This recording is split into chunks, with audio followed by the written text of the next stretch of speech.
साथ घूर घूर के मतलब अजीब नजरों से उस नौजवान को देख रहे थे। तो बहुत देर से देखते रहे। तो कुछ देर के बाद हजरत इजराइल अलैहिस्सलाम वापस बाहर तशरीफ ले गए।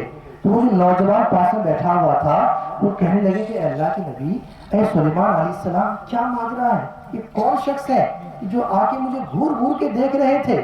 तो हजरत सुलेमान अलैहिस्सलाम ने कहा कि ये कोई इंसान नहीं है, बल्कि ये मौत के फरिश्ते हजरत मलकुल मौत है। तो वो नौजवान घबरा गए कि मुझे क्यों देख रहे थे, मुझे अजीब नजर से क्यों देख रहे थे, मुझे तिरछी नजर से क्यों देख रहे थे? तो हजरत सुलेमान ने अर्ज किया, इरशाद फरमाया कि ठीक है, अलग बात है, देख रहे थे तुम्हें, तो अब मुझे करना क्या बताओ। वो देख लिए चले गए, अब मुझे तुम करना क्या करने कह रहे बताओ।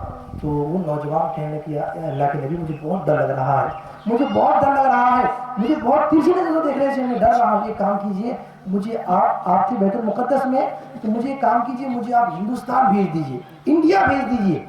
तो हजरत सुलेमान अलैहिस्सलाम थे, उनकी हुकूमत सिर्फ इंसानों पे नहीं थी, बल्कि आप जिन्नात में हुक्म किया करते थे, अब पानी पे भी हुकूमत किया करते थे, अब हवा में भी हुकूमत किया करते थे। यानी अल्लाह पाक सिर्फ आपकी हुकूमत को इंसानों तक महदूद नहीं रखा था, बल्कि आपको पूरी दुनिया की हुकूमत अता कर दी थी। तो हजरत सुलेमान अलैहिस्सलाम ने हवा को हुक्म दिया और हवा ने फौरन उसी वक्त उस शख्स को उस बैतुल मुक़द्दस से उठाकर हिंदुस्तान में पहुंचा दिया।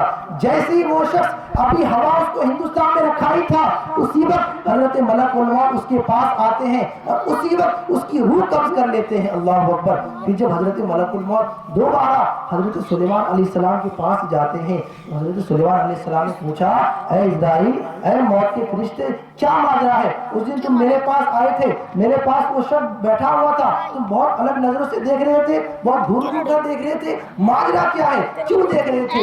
हजरत इज़राइल अलैहिस्सलाम अर्ज करने लगे, ऐ अल्लाह की नबी, मैं सोच रहा था, मैं इस फिक्र में था कि अल्लाह पाक ने मुझे हुक्म दिया है कि अभी कुछ ही देर में तुम इस शख्स की रूह हिंदुस्तान में कब्ज करोगे, और मैं देख रहा था कि ये आपके पास फिलिस्तीन में बैतुल मुक़द्दस में बैठा हुआ है। तो मैं इसी सोचो फिक्र में डूबा हुआ था कि ये कैसे मुमकिन है, एक शख्स जिसके मुताबिक हुक्म हुआ कि उसकी रूह हिंदुस्तान से निकालनी है और वो आपके पास बैठा हुआ है। लेकिन अल्लाह की कुदरत देखिए कि अल्लाह पाक ने उसके दिल में ये बात डाली और उसने खुद अपनी मौत को अपने पास बुलाया और आपको हुक्म दिया कि उसे हिंदुस्तान पहुंचा दिया जाए।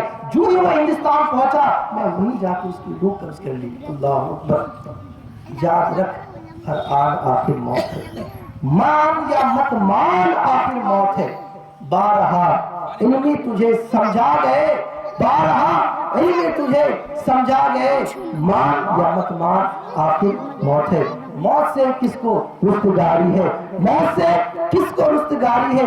आज आपकी तो कल मेरी बारी है। वमा अलैना इल्लल बलाग। अल्लाह अज़्ज़ा व जल्ल दुआओं के अंदर बयान करने में कोई खामी हुई तो अल्लाह से माफ फरमाए। अस्तगफिरुल्लाह रब्बी मिन कुल्ली ज़ंबि व अतूबु इलैह। ला इलाहा इल्लल्लाह मुहम्मदुर रसूलुल्लाह सल्लल्लाहु अलैहि वसल्लम। अस्सलामु अलैकुम व रहमतुल्लाह।